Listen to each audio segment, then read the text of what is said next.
Good morning. कैसे आप मजे में? आप मजे में रहे ऐसे दिल से प्रभु को प्रार्थना। आज का सुनहरी वाक्य, नई शुरुआत हमें शुरुआत में डराती है, लेकिन हमें याद रखना है कि सफलता मुश्किल जाने के बाद ही नजर आती है। ये बात बहुत ही सही है कि कोई भी काम हमें करना हो, नया सीखना हो, नया बिजनेस करना हो, नया प्रोजेक्ट हाथ में लेना हो, बहनों के लिए नई वानगी बनाना हो, नया पढ़ना हो, तो शुरुआत में बहुत मुश्किल लगता है, क्योंकि हमें डर रहता है कि मैं सफल होऊंगा या नहीं। दूसरा, नया काम है तो उसमें देर भी लगती है। तो इसमें हम धीरज रखेंगे, बीच में मुश्किलें भी आएगी, तकलीफें भी आएगी, लेकिन हम डटे रहेंगे तो ज़रूर सफलता पाएंगे। तो सफलता पाने के लिए हार्ड वर्क, डिटर्मिनेशन, दिमाग में एक बार ठान लिया तो सफलता मिलने ही वाली है। कितनी भी मुश्किलें आए, आने देना है, हमें दिल से मेहनत करना है। दूसरी बात, भागवत जी में ओम नमो भगवते वासुदेवाय, तो ये था फल संगत का।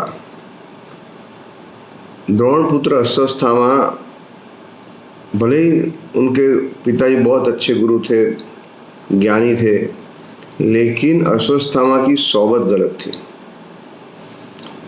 तो वो सोबत के हिसाब से वो खराब हो जाता है।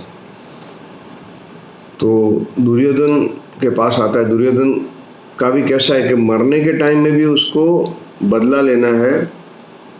वो बोलता है कि मुझे पांडवों के पांचों के धड़ लाके दे दो, उनको मार के उनके मस्तिष्क मेरे पास लाओगे तब मुझे शांति मिलेगी और मुझे मृत्यु मिलेगी। तो अश्वत्थामा बोलता है कि अच्छा मैं कर तो दूं, लेकिन मुझे आप क्या दोगे? तो मैं आपको पूरा भारत का राज्य दे दूंगा। तो अश्वत्थामा तलवार लेके दौड़ता है पांडवों को मारने के लिए। अब एक बार ऐसा हुआ था कि अश्वत्थामा गया था द्वारका। तो द्वारिका में कृष्ण भगवान की तो बोलबाला, द्वारका नगरी उनकी थी। तो उसे मालूम पड़ा कि ये कृष्ण भगवान की ताकत इस सुदर्शन चक्र में, तो चलो मैं वो चक्र ही ले लूं। तो वो जाता है कृष्ण भगवान के पास, मुझे सुदर्शन चक्र आप दे दीजिए, क्योंकि वो तो गुरुपुत्र था। तो भगवान बोले कि उठा के ले जाओ, मुझे क्या प्रॉब्लम। लेकिन वो सुदर्शन चक्र भी उठा नहीं पाया। उसकी ताकत वहां उसको हिलाने की भी नहीं थी। तो वो आदमी पांडवों को मारने निकला। अब पांडवों का कैसा था कि वो उनका सब कार्य भगवान को सौंप देते थे और निश्चित हो जाते थे। तो ये बात सबसे बड़ी थी कि हमें भी हमारा सब काम भगवान को सौंप देना है। वो क्या बोलते थे, सौंप्यू सगड़ू वाला तुझ संभाल जे, पानी पहला पाड़ तू बांध जे, तू जाने ने तारू सौ काम जाने, मारी पर नहीं तारी लाज जाशे,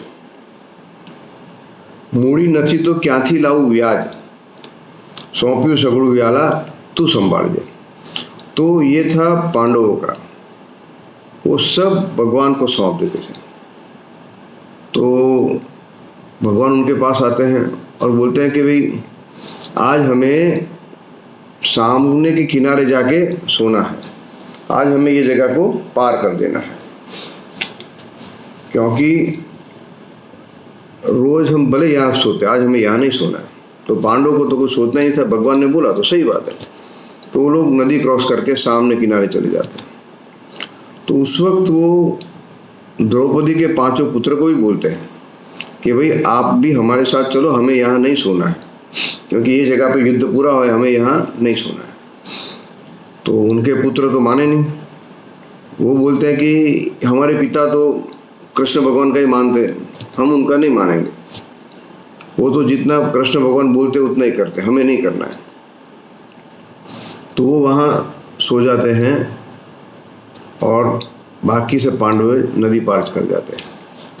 तो महाप्रभु जी बोलते हैं कि जब कुमति हो तो हमारी बुद्धि काम नहीं करती है। वो बोलते हैं जहाँ सुमति तहाँ संपत्ति नाना, जहाँ कुमति तहाँ विपत्ति विधाना। तो बच्चों ने नहीं माना तो वहीं सो गए। तो रात को आके अश्वत्थामा उनका सबका सर काट के ले जाता है। तो जैसे ही वो दुर्योधन के पास जाता है तो दूर से 5 सर देख के दुर्योधन खुश होता है, लेकिन जैसे ही नजदीक आता है अश्वत्थामा तब वो देखता है कि नहीं, ये तो पांडवों के नहीं लेकिन उनके बेटों के स्वभाव है, तो दुखी हो जाता है। तो दुर्योधन का ऐसा था कि वो जब मरे, जब वो हर्षित भी हुए और दुखी भी हुए। तो दूर से 5 कटे हुए सर देख के वो खुश हुआ, लेकिन नजदीक में उसने देखा कि नहीं, ये तो उनके बेटों के सर है, तो वो दुखी हुआ। तो हर्ष और दुख सामने आया साथ में, उससे उसकी मृत्यु हुई और उसकी आत्मा वहां से निकल पड़ी। वो बोलता है कि मेरी दुश्मनी थी पांडवों के साथ, आपने उनके बेटों को क्यों मारा, मेरी उनसे कोई दुश्मनी थी। तो ये बात हुई। द्रौपदी जब आते हैं देखने के लिए तो बहुत रोते हैं, बहुत विलाप करते हैं। तो महाप्रभु जी बोलते हैं क्यों विलाप करते हैं, कि उनके विलाप से कृष्ण भगवान को उनके ऊपर दया आएगी और उनको सद्गति मिलेगी, क्योंकि वो बच्चों ने भगवान का नहीं माना था। तो इसीलिए द्रौपदी रोती है। तो हमें भी हमारे दिल में करुणा रखनी है, और करुणा रहेगी तो प्रभु हमारे साथ रहेंगे। जय Shri Krishna, good day, all the best.